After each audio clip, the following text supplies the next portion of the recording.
I once again give my support to this committee as your Vice Chairperson ng Blue Ribbon and join you along with our colleagues in our pursuit for justice and accountability. We must make those involved in failed and ghost control projects accountable. Let's make accountable all those who are responsible for all this mess. Panagutin natin ang lahat ng responsable dito, imbis na flood control. Ang meron tayo ay floods na out of control. Kapabayaang out of control, bastusan na po ito na out of control. Mula sa contractors, implementers, at maging proponents at legislators, lahat po ay dapat imbestigahan. We must leave no stone unturned. Managot po ang dapat managot. Kapamilya man, kaibigan, o mga name dropper, wala tayong sasantuhin. Lalo na yung mga nagpayaman sa mga proyektong hindi ipinapatupad ng maayos at naglagay sa kapahamakan sa buhay at kalusugan ng taong bayan. Bastusan na po ito, ginawang gatasan ang mga proyekto ng gobyerno, kailangan ng kahit anumang bansa ng infrastructure. Totoo naman po yun, kailangan natin ng infrastructure para umunlad. Pero huwag po haluan ng bastusan at gatasan. Paano uunlad ang bayan kung ginagawa po itong gatasan ng iilan? Ang daming Pilipino na nangangailangan ng tulong, lalo na ngayong madalas na naman ang pag-ulan, isang malaking insulto sa sambayan ng Pilipino na habang nabubunyag ang bilyon-bilyong pisong anomalya sa flood control, lubog sa baha ang maraming bahagi ng bansa. Konting ulan, ang taas na ng baha, lalo na ngayon na may typhoon season na naman po. Flooded streets are also breeding grounds of insects and bacteria that cause diseases. Nasayang po ang pera ng taong bayan sa mga ghost flood control projects na yan. Tapos magdadala pa ng sakit sa mga kababayan natin at gagastusan na naman po ng ating pamahalaan. Hindi lang strike 1, strike 2 pa ang sa kaban ng bayan. Nakakalungkot at nakakagalit na ang pondo ng bayan na posibleng napunta po lamang sa iilang kamay na iilang nagpapayaman at nananamantala. Nagpapabusog habang ang mga kababayan natin ay naghihirap at nagugutom. This is not just corruption, but an injustice in every sense of the word. Ilang Pilipino na sana ang napakain, napagamot, nabigyan ng bahay at naiahon sa hirap kung ginamit yung perang yan sa tama.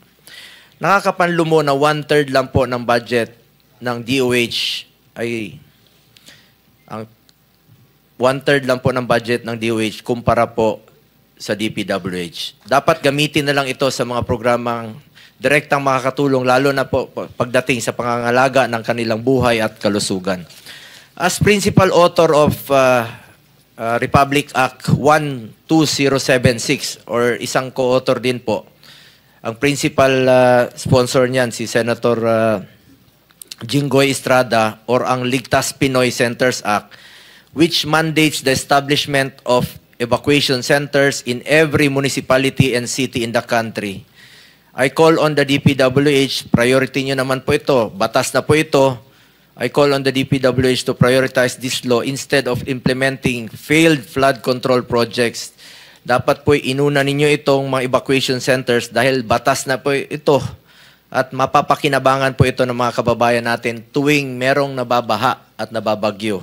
Ito talaga ang mapapakinabangan ng mga nababaha.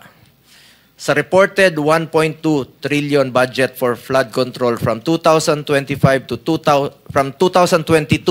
to 2025, ang pwede pong maitayo na evacuation centers kung binigyan nyo po ng prioridad ay 60,000 evacuation centers. Lahat na sana ng 1,493 municipalities at 200 cities may evacuation centers na.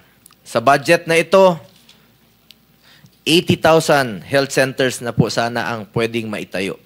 At kaya pa ang 800 tertiary hospitals na hindi na po mahirapan ang mga kababayan natin sa malalayong lugar na magpagamot. Sa mga involved sa anomalyang ito, makonsensya naman kayo, nilapastangan nyo na po ang kaban ng bayan, nilagay nyo pa sa peligro ang taong bayan. As I have mentioned last hearing, 2023 pa po ito, August to be exact, during a Senate hearing, hiningi ko po sa DPWH ang kanilang master plan dahil naobserbahan ko po na maraming mga flood control projects situated in areas with little or no human population. Wala talagang katao-tao. I now welcome the appointment of Secretary Vince Dizon to head the agency. I hope he succeeds in rooting out corruption in DPWH and implement projects that can truly benefit Filipinos.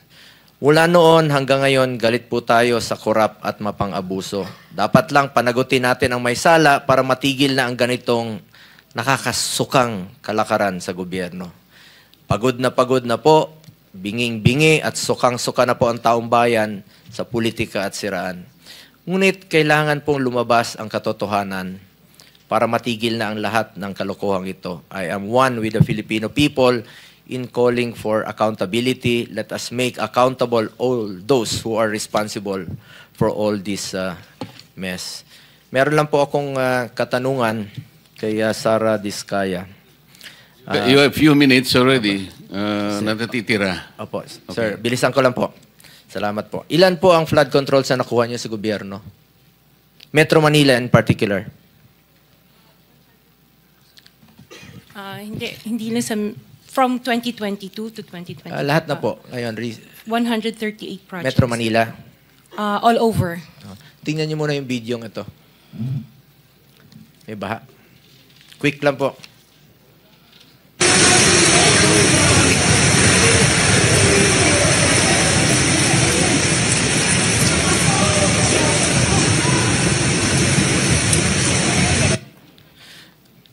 Napanood niyo ba yung video yan? Ngayon lang po. Habang mga involved sa construction ng flood controls ay sandamak ang masasakyan, katulad mo, 28, 26 o 40, ang ibang Pilipino natin, mga kababayan, walang magawa kundi panoorin habang palutang-lutang sa baha ang kaisa-isang sasakyan nila na pinaghirapan, pinagpawisan at talagang pinaghirapan nila mabili. Hindi natin maikakaila ang sama ng loob ng taong bayan ngayon. Imagine, pinaghirapan mong sasakyan yan, kaisa-isa mo, lumubog pa sa baha. Paano kaya humaharap? Paano mo bang... Tapos yung mga gumagawa ng flood control, may 26 o 40 luxury cars. Paano kayo humarap niyan sa taong bayan? Anyway, I would like to take this opportunity to call out the distortions of facts being spread on social media. There are people out there changing the narratives, making false claims. They are masters of lies and half-truths, masters of fake news.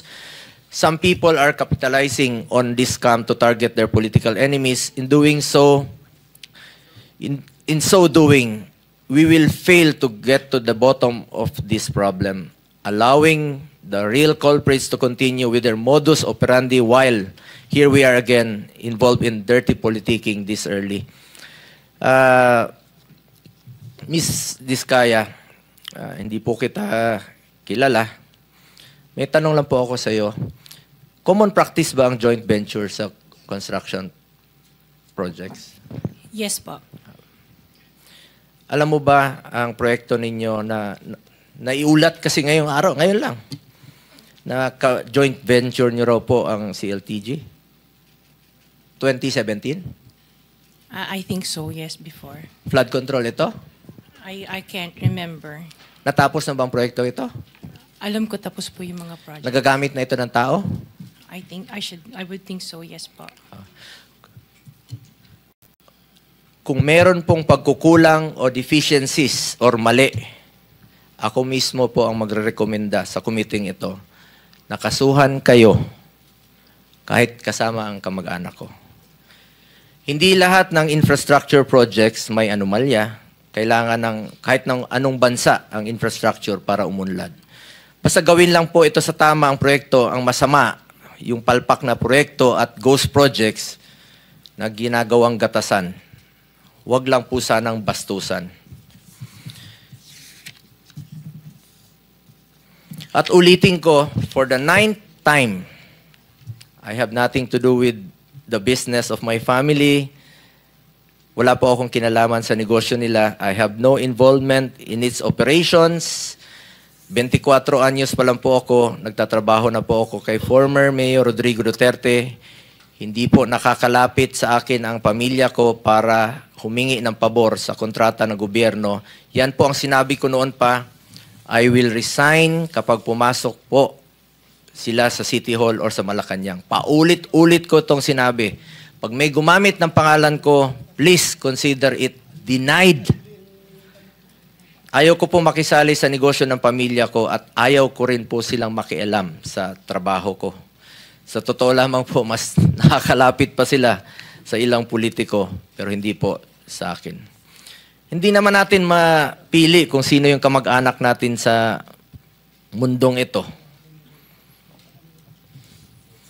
At hindi rin po ako nag-i-intervene on behalf of any business entity. Nag-warning na po ako noon. Ingat po kayo sa mga named dropper. I observe delikadesa. Pangalan ko po ang puhunan ko sa mundong ito at hindi ko po yan sasayangin. At hindi ko sasayangin ang tiwala ng Pilipino. If meron pong deficiencies at meron silang pagkukulang, ako mismo po ang magre-rekomenda sa committee ito na kasuhan sila.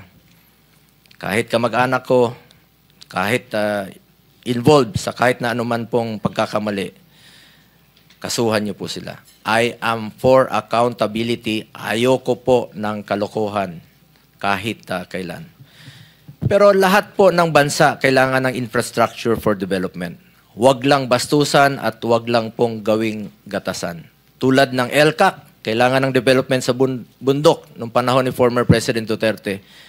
Naging incentives po ito na magkaroon ng proyekto yung mga barangay at marami na po ang naging insurgency-free sa ilang region due to incentive sa barangay. Maganda po yun. Pero kapag nahaluan ng korupsyon, ayaw namin yan. Noong panahon ni dating Pangulong Duterte, sinisibak niya po pag naamoy niya na mayroong korupsyon. Thank you, Senator Bong. Actually, I have given you 11 minutes already. Sir, closing na lang po.